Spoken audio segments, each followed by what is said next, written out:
Greetings, everybody. Welcome. I am Erin Taylor Young, bringing you the 52-week memory verse challenge. I'm loving this verse, Romans 14:8. So, come on in if you're joining me on YouTube. I might be talking to people that you can't see. You can also catch these. They're started as periscopes. You can get them on catch.me. Oh, hi, Kara. How are you? Catch.me/Erin T. Young. That's where you can find me. You can also find me on my website. Hey, Kara, good to see you. I keep meaning to come into your scope one of these days, and it just like somehow I'm just always not there. I don't know what happens. Anyway, you can, yeah, it's morning. That's what happens. I get it.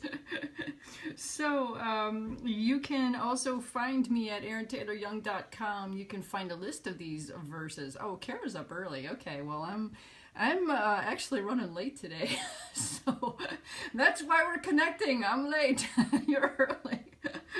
Alrighty then. Okay, so let's dispense with all that other fun stuff and go right into this verse because I love this verse. Oh, hi, another person joined us. A. Levenberg 63. You know what? I never know what people's names are. So if you tell me your name sometime in the comment, I'll try to remember. Romans 14:8. We talked a little bit about this on Monday. Oh, Angie. Hi, Angie. That's the name. Cool. We talked a little bit about this. Let me flip this around. Yay! I'm always excited when it actually works. All right, so, yeah, everybody's saying hi to Kara. That's cool. All right, so we talked about this verse a little bit on Monday, and I talked about the context and how there was all these issues going on with, you've got Gentiles, you've got Jews, you've got the situation where, okay, we have Sabbath on Saturday and we have Jesus rising on Sunday, and so which day do we celebrate? And so there was this strife going on, and Paul is just like, okay, everybody, just stop, just stop. We all belong to the Lord, so let each person be convinced in his own mind. So so his focus is just getting together and saying we all belong to the Lord. So that's where this verse is, and so we talked a little bit about not judging people. We talked a little bit about how in life and in death he belonged to the Lord, so death doesn't change anything. And then we talked about how we live to please the Lord and ways we can do that. Today I want to focus a little bit more on, so in life and in death, we belong to the Lord. And I want to talk about what does it mean to belong to the Lord. And I don't know if you guys out there have any thoughts on what that means to belong to the Lord. But I'm going to tell you, one of my favorite verses about this is Isaiah 46:4. I love Isaiah, by the way. I find a lot of verses in Isaiah because it's a cool place. But listen to this. Even to your old age, yeah, belonging is safe. Yes, Kara, this is okay. Even to your old age and gray hair, I am he who will sustain you. I have made you and I will carry you. I will sustain you and I will rescue you. I love that. That is safe. Belonging is safe, and I love how God will carry us. Belonging, yeah, gray hair. I think gray hair later, Kara, later, not right now. I think the concept there is great. Yes, rescue and carry. My favorite is the carry, because of all of those times when sometimes it is too hard for us to be alone. Belonging is a sense of not being alone too, and I love that about it all.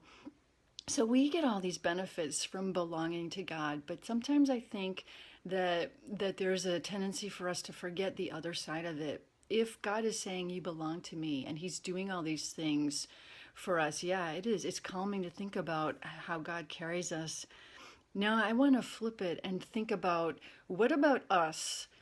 What parts of us do we hold back from God? Because God wants to have all of us. We belong all, body, soul, heart, to God. But I think that there's places where we hold back. I'm wondering, what does it look like for us to fully belong to God, to give him everything? Is it we give him every day, or just Sunday? Is it we give him all day, or just, the part of the day that we need him? you know, what does it look like? Is it that we belong to him in everything we say? Does everything we say belong to him? What about what we think? Does everything we think belong to him? How can we challenge ourselves to belong to him with all of us? There's another verse in Galatians that says, for you've been bought with a price. No, that's in Corinthians. 2 Corinthians like 6, 19, 20, 21, around there. It's you are not your own, for you have been bought with a price. Therefore, glorify God in your body. So I want us to challenge our paradigm today about what parts are we holding back? What little parts? I don't know if you guys have ever read a book by James L. Rubart called Rooms, but it's cool. It's about the different rooms in your heart, and this guy, it's sort of like this surreal kind of fantasy, but not fantasy kind of thing. It's supernatural-ish. But this guy kind of visits all the rooms in his heart, and I think there's another book about it, My Heart Christ's Home, that I think is nonfiction, and it talks about just going through your heart, going through the different rooms. Is there a secret treasure compartment that we don't let God in? So that's what I want to challenge us today. So not to be down, because God, we are safe. See, that's the thing. I love what Kara said about us being safe with God. It is a safe place to let him in to every part of you, to let him take over every part of who you are, to give him that control. I don't know about you guys, that was one of my struggles when I first became a Christian was, oh my gosh, I got to give over everything. I got to give over control. So I think of it, and another way I think of it, let me give you another example. I'm going to tell you a story. A little known fact. I'm an open book, Kara says, but I do get distracted, and trust is something I have to revisit. Yes. Okay. So trust. Let me talk about that for a second, because here's a little known fact about Aaron. I had this fascination growing up with motorcycles. I don't know why. I think because I always had this chintzy bike and I could never ride as fast as I wanted to. And I thought, oh, a motorcycle, you don't have to pedal. So at this one certain point when I got into college, I actually got a motorcycle, and it was so fun. It was so freeing, and I was swaying down the roadside. I know, biker chick. Is really true. But when I was still young and inexperienced with my motorcycle, I took my sister for a ride, and we were riding around this area not far from my neighborhood, and there was this curvy street that I used to go on. And so she's on the back, and this is not a very big bike. Okay, so more brave.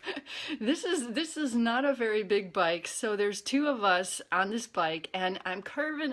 And so when you're on a motorcycle and you're driving, the way you turn, you don't turn the steering wheel, you lean into the curve, and that's how you turn. And it's a little counterintuitive because you're leaning down and you're like, oh, the ground, but it actually makes you turn. And so I'm getting to this curve and I'm turning, and suddenly I'm realizing I'm supposed to turn and I'm not turning, and we're going straight in the curve and it's not good. And so I'm like, am I going too fast? I'm trying to slow up, and all of this is happening so fast. I could not turn the bike. The next thing I know, we're in the grass and we just ditched.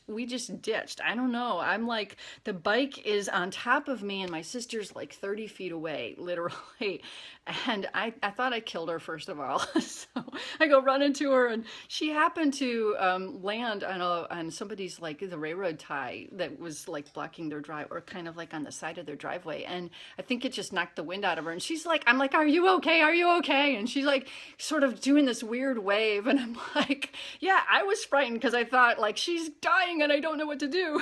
And actually what she was trying to say was, I'm okay, I just have the wind knocked out of me. I'm like, you need more practice in pantomime, because I was petrified.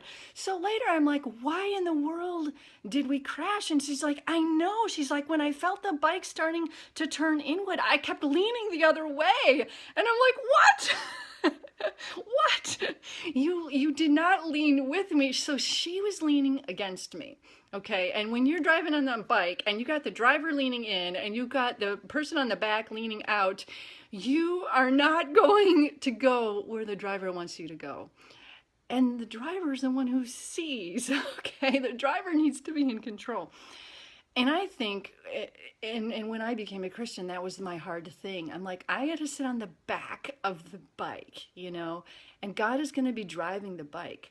And I think we are so tempted so often because we trust is an issue with us. We are so tempted to lean the other way, especially, I'm telling you, it is counterintuitive. It's hard to lean this way when the bike is this way. So that's what it means. That's what it means, I think, to give up everything to God, to let him drive. And when he's leaning in, we're going to lean in because he knows where he wants to take us. He so knows where he wants to take us. And I'm just saying that if we don't let him drive, and if we don't lean with him and we work against him, any part of us is working against us, against him.